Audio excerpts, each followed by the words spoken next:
रिम्स-2 का विवाद थमने का नाम नहीं ले रहा है। आए दिनों यह विवाद और भी गहराता जा रहा है। आज जिस विषय पर हम चर्चा करने जा रहे हैं वह रिम्स-2 से जुड़ा हुआ ही यह चर्चा है हमारा। नगरी का जमीन बचाने के नाम पर भारतीय जनता पार्टी, झारखंड लोकतांत्रिक क्रांतिकारी मोर्चा और भारत आदिवासी पार्टी के तमाम जो बड़े नेता हैं, प्रदेश स्तर के, राष्ट्रीय स्तर के, वो सभी जो नेता हैं वो यहां पर खुल करके राजनीति करते हुए दिखाई दे रहे हैं और वो कह रहे हैं कि हम नगरी के किसानों को जमीन बचा करके देने के लिए इस आंदोलन को कर रहे हैं। अब इसमें कितनी सच्चाई है, धरातल पर इसको लेकर के क्या चर्चाएं की जा रही है? क्या भारतीय जनता पार्टी, झारखंड लोकतांत्रिक क्रांतिकारी मोर्चा या फिर भारत आदिवासी पार्टी सच में नगरी के ग्रामीणों की लड़ाई लड़ रहे हैं? क्या उनके जमीन को बचाने के लिए वो संघर्ष कर रहे हैं? आज हम इस पर चर्चा करके आपको बताने की और समझने की कोशिश करेंगे।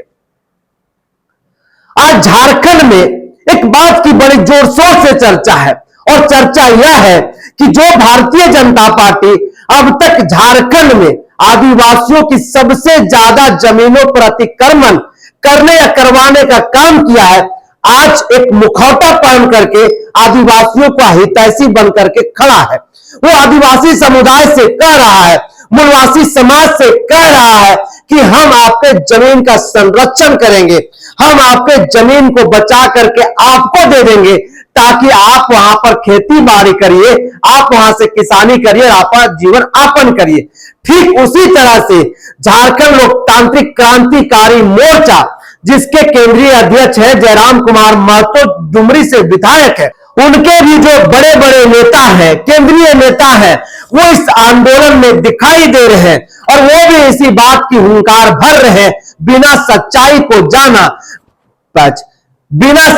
को जाने, बिना ग्रास रूट्स की चीजों को समझे ये लोग खुल करके जो है वहां पर राजनीति कर रहे हैं, ऐसा जो है चर्चा की जा रही है।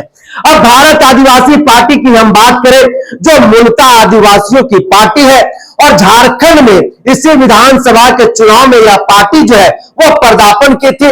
इस विधानसभा के चुनाव में कई एक विधानसभा सीटों पर यह पार्टी चुनाव लड़ने के काम की, लेकिन जब नगरी जमीन बचाने की बात आई तो यह भी पार्टी अपने आप को रोक नहीं पाई और इस जमीन बचाने के नाम पर जो है वो भी इस आंदोलन में कूद पड़ी और वो भी एक ही बात कह रहे हैं, इनका भी एक ही स्वर है कि नगरी के जो जमीन है, नगरी ग्रामीणों की जो जमीन है, जो जमीन खेतहर जमीन है, जहां पर नगरी के ग्रामीण जो है खेती करते हैं, खेती बाड़ी करते हैं, उस जमीन को बचाना बेहद जरूरी है। लेकिन राजनीतिक गलियारों से लेकर सामाजिक बड़े बड़े शख्सियतों के बीच में अगर आप जाइएगा तो वहां पर एक चर्चा आपको सुनाई देगा, वहां पर लोग बातचीत करते हुए दिखाई देंगे।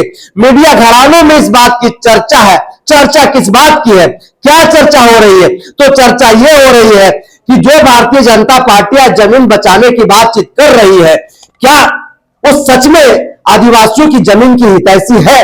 अगर वो हितैषी है तो फिर जब उनकी सरकार थी तो कैसे आदिवासियों की सबसे ज्यादा जमीन हड़प ली गई, कैसे बड़े बड़े उद्योगपतियों के झोली में जो है जमीनें डाल दिया गया और आज वही आदिवासी मूलवासी समाज जो है अपने जमीन को बचाने के लिए संघर्ष कर रही, लड़ाई लड़ रही है। कितने लोगों की इस लड़ाई में जाने चली गई। ठीक भारत आदिवासी पार्टी के लोगों के बारे में भी यही चर्चा की जा रही है। हालांकि ये नई पार्टी है लेकिन इस तरह के आरोप तो उनके ऊपर नहीं है।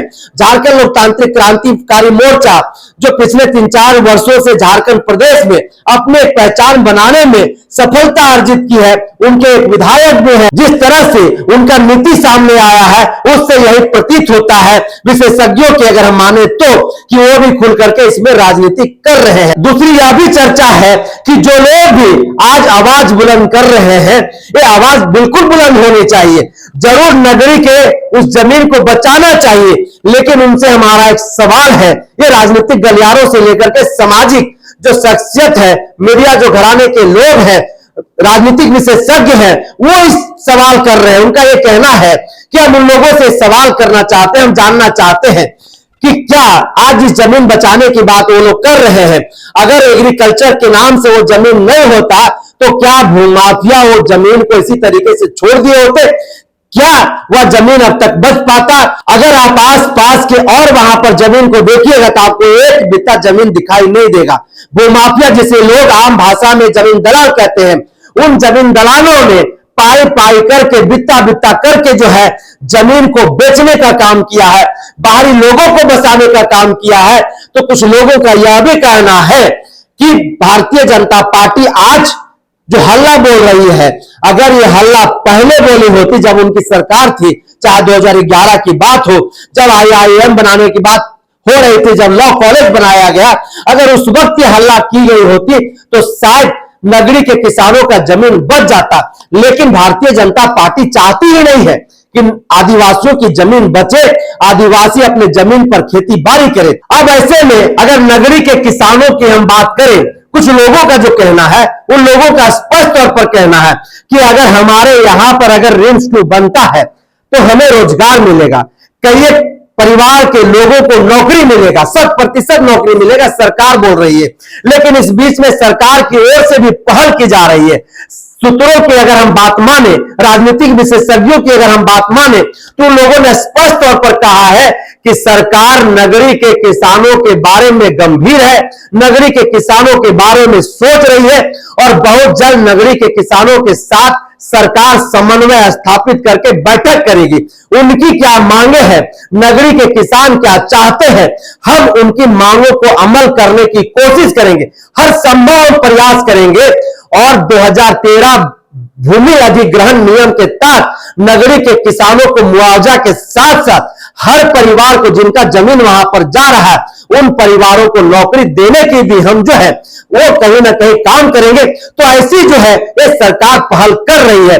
अब इसी बीच में यह भी बात कहा जा रहा है कि अगर सरकार इस पहल को कर लेती है तो ठीक जिस तरह से रैम्स 2 के नाम पर भारतीय जनता पार्टी, भारत आदिवासी पार्टी और तमाम जो राजनीतिक दल के लोग आंदोलन कर रहे थे, वहां पर उनकी राजनीतिक रोटी बंद हो गई थी, वहां पर उनकी दुकानदारी बंद हो गई थी। ठीक उसी तरह से नगरी 2 जमीन बचाने के नाम पर ये लोग जो राजनीतिक रोटी सेकने का काम कर रहे हैं, यहां पर भी उनकी दुकानदारी बंद हो जाएगी, जैसा कि सरकार की ओर से तैयारियां की जा रही है। अब देखने वाला बात यह होगा कि सरकार क्या कुछ करती है, नगरी के किसानों का क्या डिसीजन होता है, क्या उनकी रणनीति होती है, यह भी हम आप तक लेकर के आएंगे। फिलहाल दीजिए इजाजत, जोहार।